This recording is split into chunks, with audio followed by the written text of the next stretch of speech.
சக்தி. ஓம் ஆதிபரா சக்தி. என் அன்பு செல்வமே, உன் வாழ்க்கை கிடைத்துள்ளது என நம்பு. உனது கடமை எதுவாக இருந்தாலும் மகிழ்ச்சியுடன் செய். உனது நம்பிக்கையும் செயல் ஊக்கமும் எந்த அளவிற்கு வலிமையாக உள்ளதோ அந்த அளவிற்கு வெற்றி விரைந்து வந்து சேரும். உன் வாழ்க்கையில் நீ அதீத கஷ்டங்களை பார்த்திருக்கின்றாய், பலமுறை காயப்பட்டும் இருக்கின்றாய். அதனால் உன் இதயம் உடைந்தும் இருக்கின்றது. சில வேளைகளில் தாங்க முடியாமல் கண்ணீர் விட்டும் இருக்கின்றாய். என் கண்மணியே, இவையெல்லாம் உன் வாழ்க்கையில் நீ கடந்து வந்த பாதைகள் ஏற்பட்ட துயரங்கள் மட்டும்தான். எதுவும் தொடர்ந்து நிகழும் என்று நினைக்காதே. அப்படி நினைத்தாயானால் உன்னால் நகரவே முடியாது. இப்பொழுது நான் உன் கஷ்டங்களையும் கவலைகளையும் துன்பங்களையும் துயரங்களையும் முழுவதுமாக நீக்கி நீ நினைத்த வாழ்க்கை உனக்கு கிடைக்க ஒரு வழி கூறுகின்றேன். கவனமாக கேள். உன் சுமைகளையெல்லாம் குறைந்து நீ நினைத்தவற்றை எல்லாம் அடைய வேண்டும் என்றால் நீ முழு நம்பிக்கையுடனும் உறுதியான பக்தியுடனும் என்னை பூரண சரணாகதி அடைய வேண்டும். இதை தவிர நீ செய்யக்கூடியது வேறு எதுவும் இல்லை.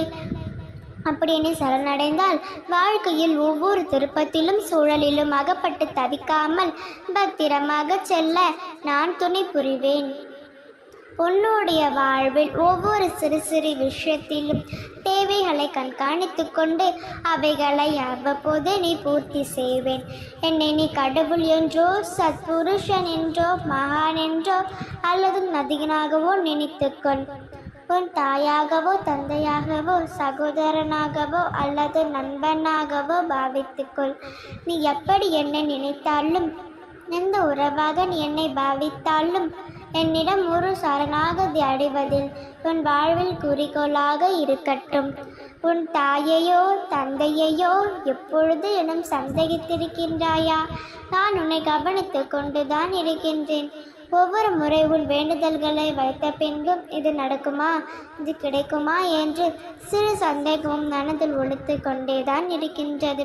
பூரண சரணாகதி என்பதில் என் நாமம் உச்சரித்து கொண்டு இருப்பது மட்டுமல்ல, என் மீது முழு நம்பிக்கையோடு என் பாதங்கள் இருக்க பற்றி கொள்வதுதான் பூரண சரணாகதி. எல்லா துன்பங்களையும் மறந்து ஒரு முறை என் பாதங்களை இருக்க பற்றி கொள். குழந்தையே, நானே உன் அன்னையும் தந்தையும் ஆவேன். என்னை கூவி அழைக்கும் பொழுது ஓடி வந்து அணைத்து கொள்வேன். என்னுடைய குழந்தைக்கு என்ன தேவை என்பதில் நான் அறிவேன். நிச்சயம் உன் வாழ்க்கையில் அனைத்தும் நல்லதாகவே நடக்கும். ஓம் சக்தி. ஓம் ஆதிபரா சக்தி.